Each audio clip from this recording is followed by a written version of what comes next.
últimos ya 6 o 7 domingos hemos estado hablando de la serie Me haces perder el control. Y no volteen a ver a nadie, simplemente les quiero preguntar, ¿cuántas veces pierden el control a la semana? No levanten manos, ¿verdad? No me digan números, pero hay veces que al día, ¿verdad? En un mismo día se nos vuelan los fusibles 2 o 3 veces. Y precisamente por eso es que Dios habla muchísimo en la Biblia acerca de las relaciones. Cuando analizamos los 2 mandamientos, bueno, le preguntaron a Jesús, ¿cuál es el mandamiento más importante? Y entonces Jesús respondió, espero que se lo sepan, ¿verdad? Si no, ahí está en el eslogan, en el logo de la iglesia, allí Mateo 22, 37 al 40 dijo, amarás al Señor tu Dios de todo tu corazón. Y le dijo Jesús, y el segundo es semejante, amarás a tu prójimo como a ti mismo. Cuando yo analizo, digo, amarás a Dios y amarás a tu prójimo, son relaciones. Si lo pudiéramos resumir en una palabra, sería relaciones. Relación con Dios y mi relación con el prójimo. Pero sucede algo bastante peculiar con la relación entre seres humanos. Y es que muchas veces estamos de malitas, no dormimos bien o no comimos bien, y entonces tenemos ganas de morder al que se nos acerca y estalla la guerra ahí en nuestro hogar. Y es por eso que hoy quiero hablar de un tema que es bastante serio y que también es muy poco hablado en las iglesias. Déjenme decirles que ya tengo un ratito de ser congregante, de haber recibido a Cristo.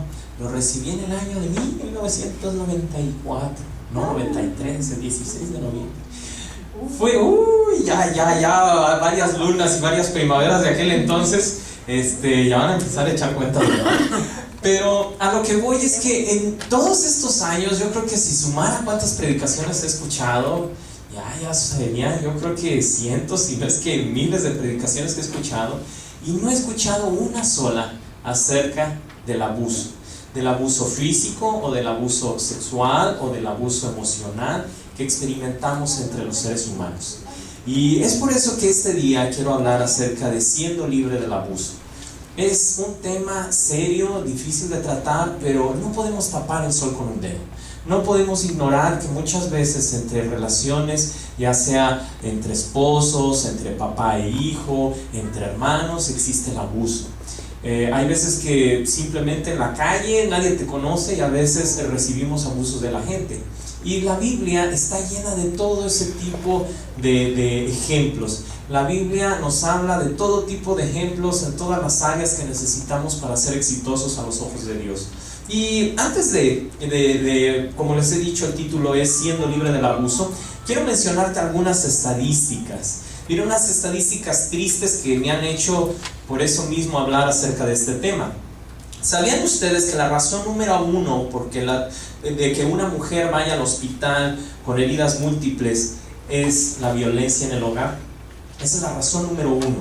Ninguna otra razón, no accidentes, no enfermedades, no. La violencia por alguien, sobre todo por el compañero en el hogar, es por la que las mujeres van al hospital con mayor frecuencia. La violencia en el hogar es responsable de que las mujeres sean lastimadas. Y si sumáramos las heridas que hay por violaciones, por robos y por accidentes, no se comparan al abuso en el hogar. En cada 9 segundos hay un ataque en el hogar. Al menos aquí en Estados Unidos, cada 9 segundos, si sacáramos el promedio, nos daría que cada 9 segundos se reporta un caso de violencia doméstica. 1 de cada 10 jovencitas, sobre todo en el caso de las mujeres, 1 de cada 10 ya ha experimentado abuso en una relación de noviazgo. Imagínense que fuera su hija. Qué triste, ¿no? La Universidad de New Hampshire hizo una estadística reciente practicada en 32 países alrededor del mundo y reveló que la violencia doméstica ahora también es practicada en un 50% por mujeres. Ya sea violencia verbal, emocional, ya es practicada también por las mujeres. O sea que ya no solamente es de los hombres que hacia las mujeres, sino en varios países ya también es de las mujeres hacia los hombres. Es por eso que todas estas estadísticas no podemos ignorarlas. Una iglesia, para que hay veces que lo vemos así como algo de rutina, ir todos los domingos, Cuando simplificamos a qué voy a la iglesia, es como la gente cuando va a la escuela. Si lo que quieres es aprender a leer y escribir inglés, pues te vas a la escuela de adultos, ¿verdad? Si es que ya todos estamos aquí adultos, ¿verdad? Bueno, pues vamos a la escuela de inglés y allí le echamos ganas, llevamos nuestra tareita. Cuando quieres que tu hijo aprenda matemáticas, pues también lo metes a la escuela. Pero ¿en dónde es que vamos a aprender acerca de relaciones humanas? Es en la iglesia. En la iglesia. Hasta ahorita no he encontrado ningún materia en el colegio. Al menos estuve hace... pues ya, yo cuando empiezo a hacer años me pongo triste. Así que ya hace un rato estuve allí en Southwestern College. Y las materias que veía, en ninguna vi cómo evitar el abuso, la violencia doméstica. Nunca encontré ningún curso acerca de eso. Cómo controlar tu enojo, tampoco. Cómo tener mejores relaciones interpersonales, tampoco encontré ningún curso. ¿Por qué? Porque esas cosas vienen en la Biblia. Dios es el autor de las relaciones humanas. Y entonces, con eso en mente, tenemos que tener también en cuenta que todos y cada uno de los seres humanos estamos afectados por el pecado. Si no te has dado cuenta hasta ahorita, el pecado hace que tu cuerpo no funcione 100% como Dios lo planeó. Hay cosas en nuestro cuerpo que no funcionan como Dios las diseñó. Tampoco en el planeta, el mismo planeta fue afectado por el pecado. Y el mismo planeta no funciona como Dios lo diseñó. Lo leemos en Génesis, que dice que el hombre no tenía que andar sembrando, ni tenía que andar arando la tierra. Solita la tierra producía. Sin embargo, por el pecado, la tierra se dejó de comportar así. Entonces, las relaciones humanas, Dios no las había diseñado para que fueran violentas. Sin embargo, el pecado que hay en ti y el pecado que hay en mí nos hace que muchas veces nos convirtamos ya sea en víctimas o en victimarios. Y la verdad, hay veces que hay solamente muy poca diferencia entre yo ser una víctima a que de repente se me vuelve el fusible y yo también convertirme en victimario. Clásico ejemplo de que el papá llega y gritonea a la esposa y luego la esposa frustrada va y se desquita con los hijos. Todos podemos ser víctimas o victimarios. Y es por eso que he querido hablar de este tema, porque cuando yo no entiendo qué es el abuso, voy por la vida y a veces sin darme cuenta ya abusé a alguien, ya abusé a mis hijos, ya abusé a mi cónyuge. Y en Job capítulo 19, ahí en su bosquejo, para entrar en materia, nos habla acerca de Job. Job, ustedes saben, y si no lo saben yo les platico, no se preocupen, aquí es como las novelas, yo les platico qué sucedió. Job era una persona que empezó a ser robada por Satanás. Le quitó sus hijos, le quitó su ganado, le quitó hasta su salud. Y entonces dice que vinieron amigos para dolerse con él, para estar con él en el momento difícil. Pero después de un rato sus amigos empezaron a hacerle comentarios hirientes. Y Job mismo nos dice aquí en la Nueva Versión Internacional que se sintió abusado. Dice: a esto Job respondió: ¿hasta cuándo van a estar atormentándome y aplastándome con sus palabras? Una y otra vez me hacen reproches, descaradamente me atacan. Aquí los amigos de Job al principio empezaron muy calladitos, viendo su dolor, no decían nada. Pero después de un rato empezaron a opinar. Cuando no comprendemos lo que está pasando a otra persona y nos expresamos sin amor, las palabras hieren muchas veces igual o más que un golpe. ¿Cuántos de nosotros nos acordamos de capítulos tristes que vivimos con nuestros papás? Capítulos donde nos dijeron cosas desagradables como: ¡ay, qué burro eres! ¡Ay, qué tonto! Y vamos arrastrando esa maleta de comentarios, hay veces toda la vida. Toda la vida vamos viviendo, hay veces con una baja autoestima por el hecho de que pues lo que papá o mamá me dijeron me lo creí. Y entonces tengo ese concepto de mí mismo. Cuando ustedes eran adolescentes, vamos aquí a sincerarnos. Yo me voy a poner bien sincero con ustedes. ¿Cuántos de ustedes cuando eran adolescentes les empezaron a salir granitos en la cara? ¿Verdad que sí? Y empezaba uno a verse en el espejo y: ¡ay, señor, ya me salió en la nariz! No, nada más me pasó a mí. Bueno, nada más me pasó a mí, pues.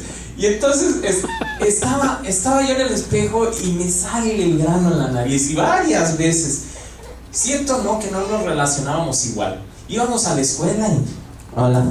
y con tus amigos y todo, y querías ahí tener una bolsa de papel en la cara, o ponerte ahí un curita, o los curitas no saben, ¿verdad?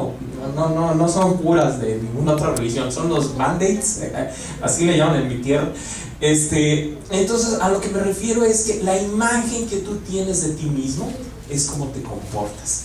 Y entonces, si tú en el espejo te ves y no te gusta la imagen que tienes tú mismo, te vas a comportar de esa manera.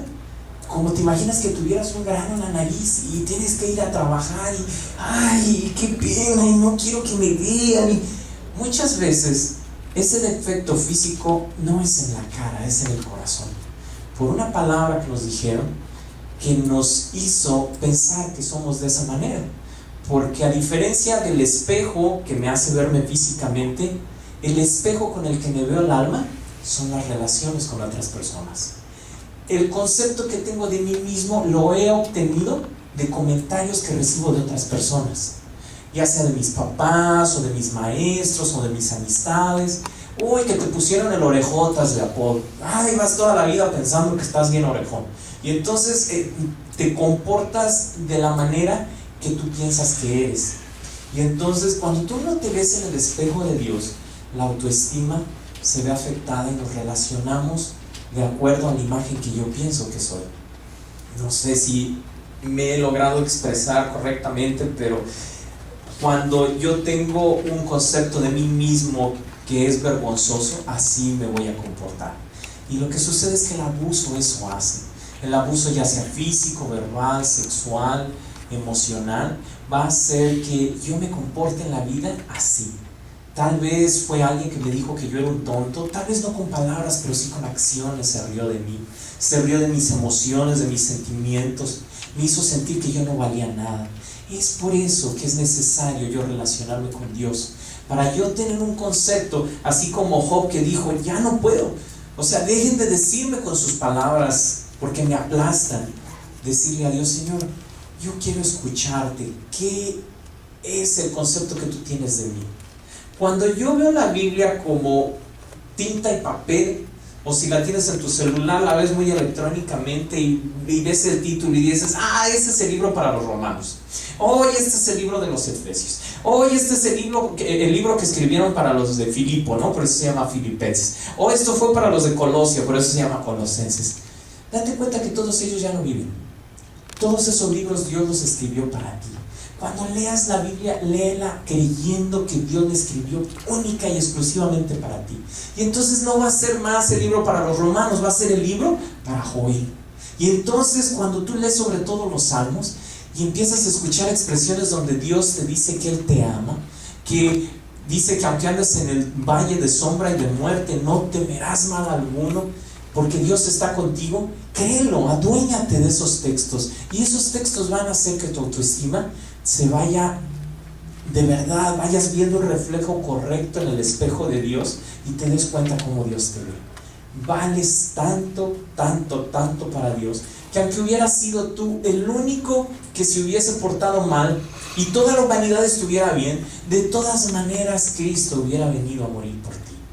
Cuando yo comprendí eso a través de la parábola de las 100 ovejas, donde dice que 99 estaban seguras allí en el corral, ahí guardaditas, y una sola se fue, yo entendí que esa una era yo.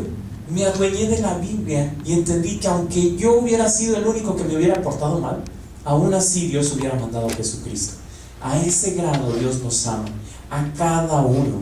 Cada uno de nosotros somos diferentes de los demás por dentro y por fuera. Somos únicos. Y no ha habido otro antes, desde la fundación del mundo, ni después, que es igual a mí.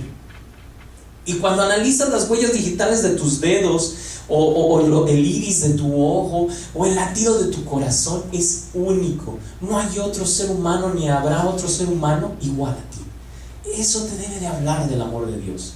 Cuando meditas en eso, te das cuenta y dices, Señor, gracias, me hiciste único. Y así como físicamente eres único, espiritualmente tienes una misión única. Y entonces te empiezas a enamorar de Dios, y sobre todo te empiezas a sentir que estás en la relación amorosa más grande. Ya si los demás te dicen o te dejan de decir o te apapachan o no te apapachan, tú dices, wow, Dios me ama, increíblemente me ama. Todos estos años Dios me ha buscado, desde que naciste Dios te ha buscado, tú no lo escogiste a Él te conquistó a ti.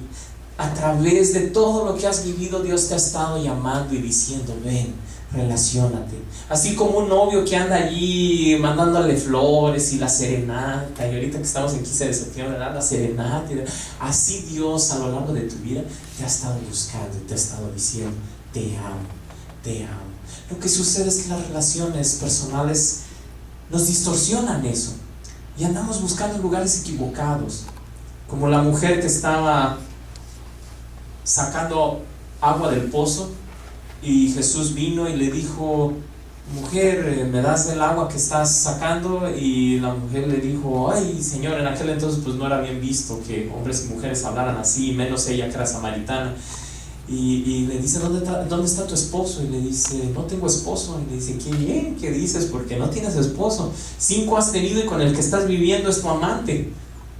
Es la versión china. Sí, porque no estaba casado, ¿verdad? Entonces hay que ir al pan y al vino, dice, ¿no?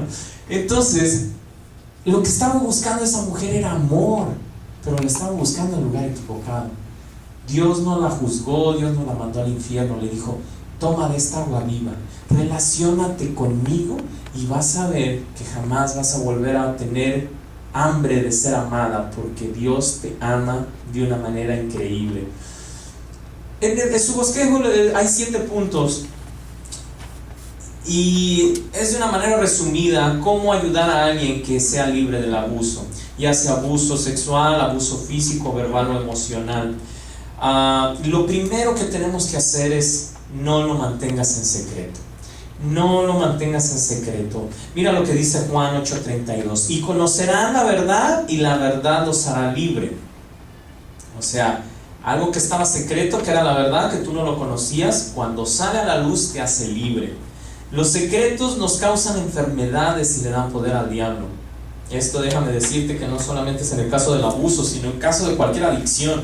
Cuando tú la mantienes secreta, ahí es donde el diablo te tiene bien sometido. Para eso es en parte la hermandad de la iglesia. Cuando tú le confiesas a Dios, le confiesas a ti mismo, eres sincero contigo mismo, y le confiesas a otro ser humano tu debilidad, déjame decirte que allí empieza. Esa es la fórmula para empezar a recuperarte. Y eso es de lo que hablamos en este programa los viernes de Celebremos la Recuperación. ¿Cómo salgo de mi adicción o de mi amargura o de mi mal hábito o de mi carácter que tiene muchos defectos? Todos tenemos algo de que recuperarnos. Salmo 39 del 1 al 4 dice, yo me había propuesto a cuidar mi conducta y no pecar con mis palabras, y hasta tapé la boca en presencia de gente malvada. Y aquí se lo subrayé lo que le sucedió. O sea, ya que se había quedado callado, dice, así que guardé silencio y no dije una sola palabra. Pero eso no me ayudó en nada, pues mi angustia era mayor. El corazón me ardía en el pecho. Mientras más pensaba en esto, más frustrado me sentía. Eso causa el quedarte callado. Al fin abrí la boca y dije, Dios mío, hazme saber cuál será mi fin y cuánto tiempo me queda de vida. ¿Te das cuenta de lo que causa? Primero frustración y luego estaba teniendo... Este es el salmo, el salmista, o sea el rey David, estaba empezando a tener pensamientos de suicidio. Dice, Dios mío, hazme saber cuál será mi fin y cuánto tiempo me queda de vida. Hazme saber cuán corta es mi vida. Cuando tú estás en una situación de abuso y no se lo dices a nadie, te empiezas a deprimir al grado que ya no quieres vivir. La gente que se suicida no es gente que no quiera vivir, es gente que lo que quiere es escapar del dolor. El dolor en realidad es lo que ya no soportan en su vida. No es tanto que no quieran vivir, es el dolor intenso que ya no saben qué hacer con él. Entonces, número 1, confiésalo, háblalo. Número 2, nombra al abuso por su nombre. O sea, estás en una situación de abuso, tú mismo analiza qué tipo de abuso es en el que estás. Y déjame decirte, la Biblia está lleno de ejemplos. Y aquí en el libro, nada más de los Salmos, les puse allí la clasificación de los tipos de abuso. Salmo 102:8. No pasa un solo día sin que mis enemigos me ofendan. Ahí les subrayé la ofensa, ¿verdad? Hasta que me echan maldiciones. A eso se le llama provocación. Cuando la gente está con constantes ofensas para hacer que tú reacciones agresivamente, eso es provocación y es un tipo de abuso.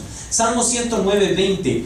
Que así les pague el Señor a mis acusadores, a los que me calumnian. El que te estén calumniando, lo que es intimidación, el meterte miedo, el que te estén amenazando, ya sea de dejarte, a la siguiente me voy con mi mamá. Eso es abuso. El que te amenacen de que te van a golpear, eso es intimidación.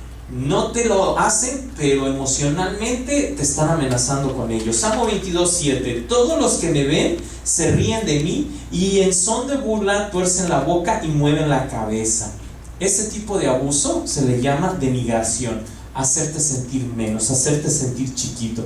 Constantes comentarios sobre tus defectos. El orejón, el narizón. Ese tipo de abuso que se da mucho entre los adolescentes. Eso que muchas veces nosotros, me incluyo, por eso les digo que hay un paso de ser la víctima a ser el victimario. Tal vez en una relación en mi vida estoy siendo víctima, pero cuando me voy a otra área, yo soy el que me convierto en victimario. Yo soy el que abuso a otros y que le pongo que el cabezón. Tenía un amigo, el Señor sabe para qué me hago, ¿verdad? Tenía un amigo que estaba más bendecido de la cabeza que otros y le puse el cabezón y bueno, ya, Señor me perdonó, así que ya no debo de cargar con eso. Salmo 69:19 dice: tú siempre los estás viendo y sabes muy bien que me ofenden, me avergüenzan y me insultan. Le subrayé ahí, me avergüenza. Ese tipo de abuso se le llama humillación. La humillación es una de las armas favoritas de las personas que les gusta abusar. Hay muchos tipos de abusos, pero la humillación es una de las favoritas. Así que llámale al abuso, identifica el abuso y también analiza tu vida para ver si no eres tú un victimario. ¿Qué problema hay en eso? Que te estás convirtiendo en un instrumento de Satanás. Dios no te puede utilizar aunque seas hijo de Dios si tú estás abusando de otra persona en algún área de tu vida. Salmo 113:18 dice: me empujaron con violencia para hacerme tropezar, pero Dios vino en mi ayuda. Control. La gente que te trata de controlar, ya sea físicamente con empujones, o hay veces que verbalmente quieren tener el control, y hay mucho, sobre todo en los matrimonios, esa disputa de ver quién es el que manda, quién es el que tiene el control. Eso es que la relación va a girar en demostrarlo. Allí te identificas, en demostrar quién es el que tiene, comprobar quién tiene el control. A ver, delante de los hijos, quién grita más fuerte, ¿no? Porque yo no me voy a dejar, porque pues, no, estamos en Estados Unidos, ¿no? Diría la mujer, y el hombre, pues, me vale, yo vengo de México y allá te me cuadras, ¿no? Y empezamos en situaciones de luchar por el control. Como les digo, estos temas no se hablan mucho en las iglesias, pero es tiempo de que empezamos a meditar en ellos. Salmo 31:13 dice: mucha gente habla mal de mí, y se lo subrayé allí. Hasta mí llegan sus chismes de que parezco un fantasma. Todos se han puesto en contra mía y hasta quieren matarme. Eso se le llama difamación. Cuando entramos en chismes, cuando hacemos comentarios de otras personas que no son verdades, que inventamos cosas con el fin de hundir a la reputación de esa persona, eso se le llama difamación. Si van analizando, todos estos son salmos. El rey David sufrió todo este tipo de abusos. El rey David fue un hombre experimentado en abuso. En abuso, si ustedes leen la historia, está allí en 1 y 2 de Samuel, se van a dar cuenta qué vida tan difícil la del rey David. Salmo 35 del 15 al 16: pero cuando me vieron caído, esos testigos lo festejaron, como si fueran unos extraños a los que yo no conociera. Se pusieron en mi contra y hablaron mal de mí. Sus ojos reflejaban odio. Este tipo de abuso es condenación, y es la forma más cruel de burla, en la cual los demás se ponen en el lugar de ser juez. y tratan de definir quién eres tú como persona. Es lo que te comento, muchas veces como papás, hay veces consciente, a veces inconscientemente, nos subimos en el lugar de ser Dios y emitimos juicio. Eres un tonto. Si te das cuenta, es muy corta la frase, pero estás juzgando y diciéndole a la otra persona, le estás definiendo cómo debe de pensar de sí misma.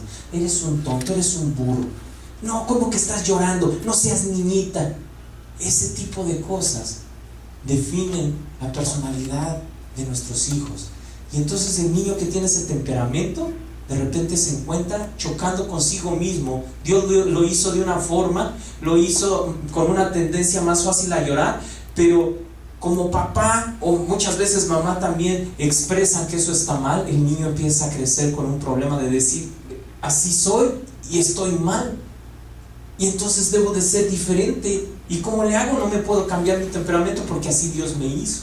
El carácter lo puedes moldear, pero el temperamento, eso es algo con lo que ya naciste. Ese tipo de... El temperamento es la tendencia que tienes hacia que te guste alguna cosa o no. Y hay niños y niñas que tienen más la tendencia a que sus emociones, la forma en la que las sacan es llorando. Y entonces ese tipo de expresiones se le llama condenación. Definir la personalidad de otra persona de una forma errónea. Esos son los tipos de abuso, los tipos de abuso, ¿verdad? Entonces hay que nombrar el abuso como es, entender qué es lo que estoy viviendo. Y entonces no empecemos muchas veces a minimizar, ¿verdad? A racionalizar. ¿Cuántos de nosotros experimentamos un abuso y alguien nos gritó, suponiendo en el trabajo o en mi casa, y entonces empiezo a disculpar a la persona que me gritó y yo mismo empiezo a decir, no, es que yo fui el que estuve mal, yo me lo busqué, yo fui el que era bien imprudente y entonces pues me gané que me gritaran porque pues tal vez tuvo un mal día mi papá. Hay veces como niños nos pasó eso, que papá nos gritó y entonces nosotros en nuestra mente justificamos a papá porque lo amamos mucho y decimos, no, pues es que él tenía la razón. Eso está mal. No lo minimices, no lo racionalices. Miren Efesios 5:6 lo que dice: no cometas el error de hablar sin pensar. Tampoco te disculpes luego con el sacerdote y digas que lo quisiste sin querer. No hay necesidad de que Dios se enoje contigo y destruya lo que tanto trabajo te ha costado, y todo por hablar sin pensar.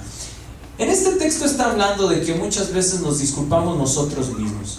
Y ya sé que disculpamos a aquel que me agredió y digo, no, pues es que yo tuve la culpa. O sea, estoy asumiendo la responsabilidad que no me corresponde. O al contrario, le echo la culpa a alguien y no asumo mi propia responsabilidad.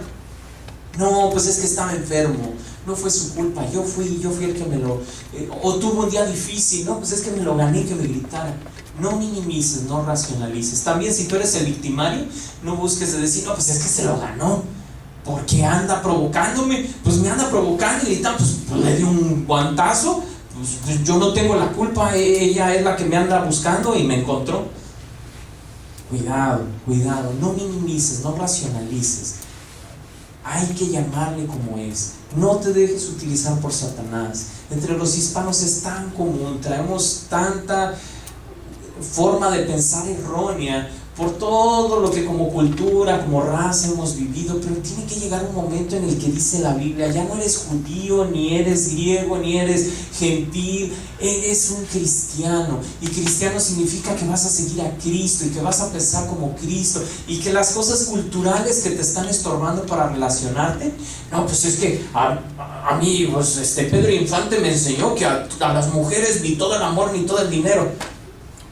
Bueno, pues eso fue Pedro Infante, pero aquí no estamos aprendiendo de Pedro Infante, estamos aprendiendo de Cristo. Y entonces todas esas formas de pensar las hago a un lado, las echo a la basura y digo, ahora voy a pensar como Dios piensa. Y entonces eso a mí me da mucha tristeza cuando papás está el niño llorando y ¡ay, no llores, ya no seas viejo! ¿Sabían ustedes que cuando una persona no llora por algún dolor que hay en su vida y lo encapsula, eso cuando es adulto es el problema que causa el estrés? El que como me dijeron que estaba mal el expresar mis sentimientos, pues ahora me los guardo. y entonces no los hablo, no los comparto. ¿Y sabías que el estrés causa muchísimas enfermedades? Cuando fallece alguien, y como soy hombre y a mí me enseñaron que los hombres no lloran, me trago toda esa tristeza. Le hace daño a tu cuerpo y le hace daño a tu alma. Y entonces tarde o temprano va a salir esa tristeza, pero luego sale en forma de alguna adicción o sale en forma de desquitarme con alguien. Miren, vamos al siguiente punto. El número 4 dice: ayúdales a encontrar un lugar seguro. El siguiente paso para ayudar a alguien que esté en abuso es ayudarle. Es por eso que estoy hablando de este tema, porque tal vez tú no estás en una situación de abuso, pero déjame decirte que tarde o temprano, si tú compartes el evangelio y tú buscas el tener relaciones con gente que no conoce a Cristo, tarde o temprano te vas a encontrar con alguien que esté en una situación, ya sea abusando o recibiendo abuso. Entonces tienes que saber qué hacer. Y entonces Hebreos 13:3 dice: preocúpense por los hermanos que están en la cárcel.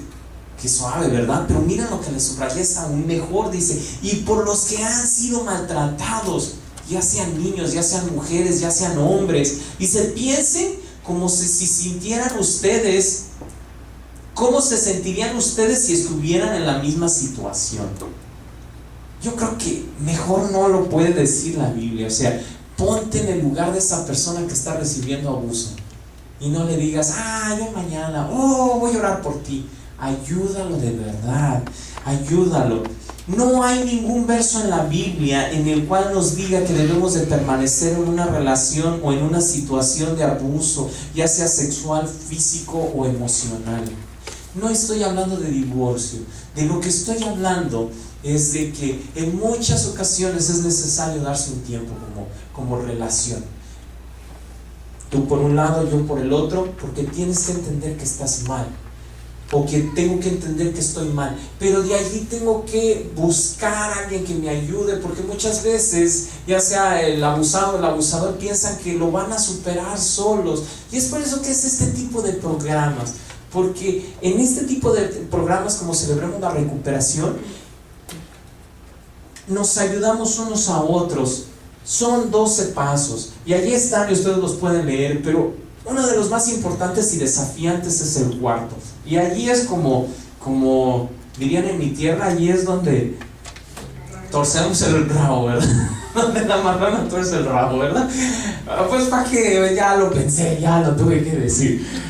Andamos en 15 de septiembre, ¿no? Bueno, estamos con los dichos mexicanos, se vale pues. Hay deditos, porque aquí a lo que voy es que hacemos un inventario moral de nosotros mismos, de las cosas buenas que hemos hecho desde que tenemos uso de razón y de las cosas malas, de las cosas vergonzosas, feas. Tenemos que hacer un inventario, porque mucho de lo que tenemos como personas, como actitudes, son producto de dolores que hay en nuestro pasado. Déjenme decirle que yo no entendía por qué muchas veces me relacionaba muy bien en la calle, y cuando llegaba a la casa, de malas. Y entonces tuve que escarbar en mi pasado. ¿Qué sucedió? Que cuando yo llego a mi casa me pongo enojado, molesto. No les voy a decir porque vayan a hacer, ya vamos a compartir. No se los voy a dejar. Ya digan: esto ya soltó toda la sopa, ¿verdad? No. Hagan su inventario moral, analicen, pero algo así que les digo, muchas veces estoy molesto con una persona, suponiendo en mi trabajo, estoy molesto con mi patrón, pero como con mi patrón no le puedo decir todo lo que siento porque me despide, entonces cuando llego a mi casa, ahí sí me van a escuchar, y entonces todo el odio que siento acá en mi trabajo y frustración voy y lo vacío en mi casa. Eso, si yo no lo analizo, me causa muchos problemas, y es por eso que trato de cambiar, pero como no me estoy entendiendo, como yo no estoy en un grupo donde me ayuden de una manera sistemática, entonces yo solito no puedo. ¿Por qué? Porque Dios dice en Santiago 5:16: confiésense sus pecados unos a otros, y la oración del justo puede mucho. Entonces Dios nos puso en comunidad y en armonía, en familia, como lo es la iglesia, para ayudarnos unos a otros, no para condenarnos. En este grupo jamás vas a encontrar condenación, no vas a encontrar que alguien te juzgue o que se espante. Todos los que asistimos ahí somos imperfectos. De hecho, si eres perfecto, no eres recibido, no tienes nada que hacer ahí. Gálatas 6:2 dice: cuando tengan dificultades, ayúdense unos a otros. Esa es la manera de obedecer la ley de Cristo. Como iglesia, déjame decirte, si tú estás en una situación así, déjame ayudarte. En parte con esta herramienta de Celebremos la Recuperación, que es 100% Biblia, en consejería, de alguna manera, pero busca ayuda. Número 5, no confrontes al abusador tú solo. Efesios 4:12. Una sola persona puede ser vencida, pero dos ya pueden puede ser vencida, pero dos ya pueden defenderse. Y si tres unen sus fuerzas, ya no es fácil derrotarlas. Cuando tú estás en una situación de abuso y quieres romper ese patrón, pero tú solo te enfrentas, tú sola quieres salir de esa situación de abuso, es muy probable que el abusador no te deje salir de esa situación y que haya más agresión. No lo hagas sola o solo. No sean cómplices, dice Efesios 5 del 11 al 13. No sean cómplices de los que no conocen a Dios. Al contrario, háganles ver su error, pues sus hechos no aprovechan de nada. La verdad es que da vergüenza hablar de lo que ellos hacen a escondidas. Cuando la luz brilla, todo queda al descubierto y pueden verse como es en realidad. O sea, te tienes que acercar a la luz para darte cuenta cómo eres. Número 6. Inicia el proceso de sanidad. Job 11 del 13 al 17. Y pues esto es básicamente Celebremos la Recuperación, iniciar el proceso de sanidad. Aquí es nada más un punto, pero déjame decirte que de verdad para tú iniciar el proceso de sanidad tienes que pasar por este proceso, que son 12 pasos y que duran el tiempo que sea necesario para ti. Cada uno de nosotros traemos un costal más grande que otro. Hay quienes traemos un costalote bien grandote de tantas cosas que hemos pasado en nuestra vida, y cuando me quiero relacionar con alguien, aunque sea por primera vez, ahí vengo cargando el costal de todos mis traumas, de todos mis sinsabores, de mi baja autoestima, y entonces de repente estoy molesto por una situación del presente y no entiendo ni siquiera por qué. No debiera de llegarme tanto lo que me dijo, pero es porque todo lo que traigo en el costal ya huele muy mal.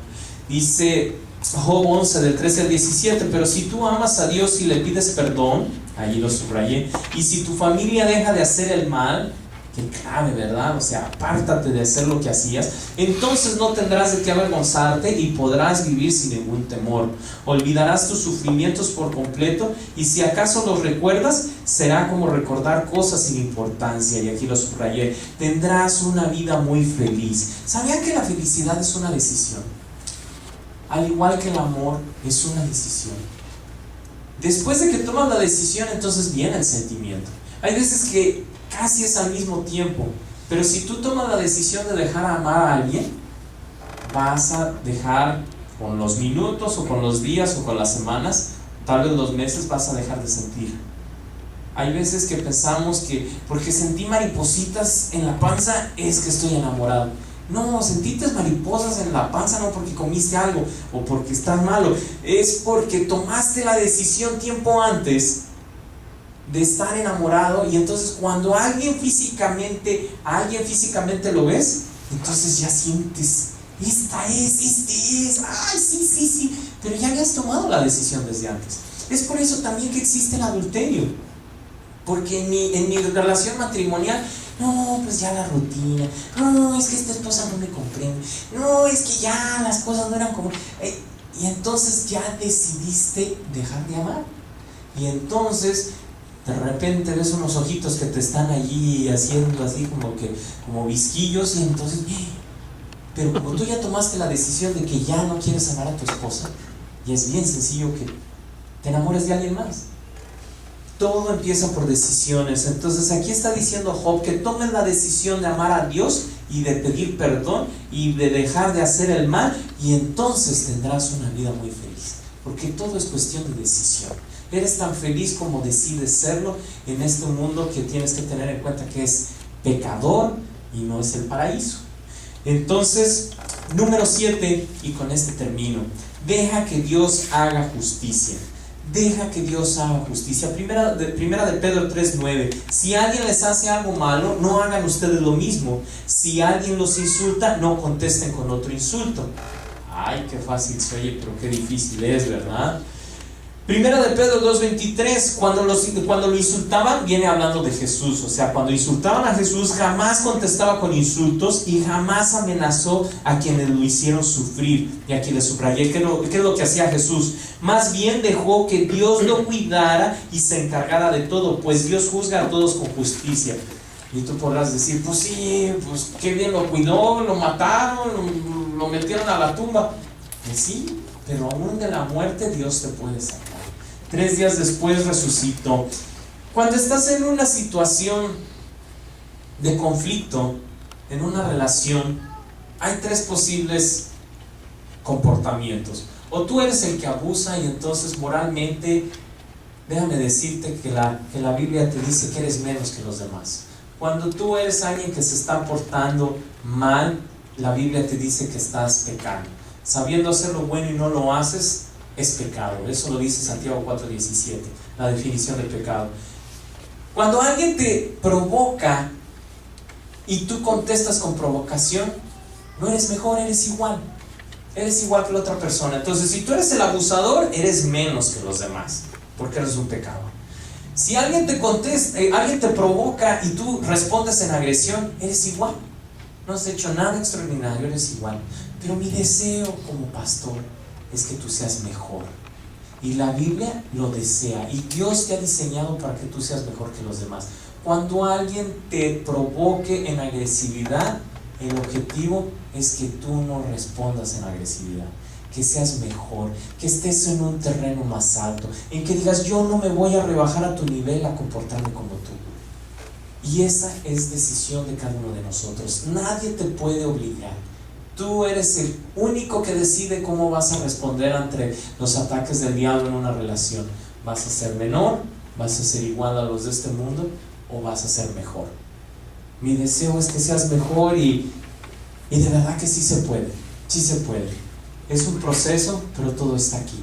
Entre tus 2 oídos, aquí, cuando tú vas renovando y vas viendo las cosas de acuerdo como Dios las ve, la vida empiezas a decir, sí puedo. Sí puedo. Romanos 12:2. Renueva tu forma de pensar para que compruebes la buena voluntad de Dios agradable y perfecta. Te voy a pedir que cierres tus ojos. Señor, muchísimas gracias.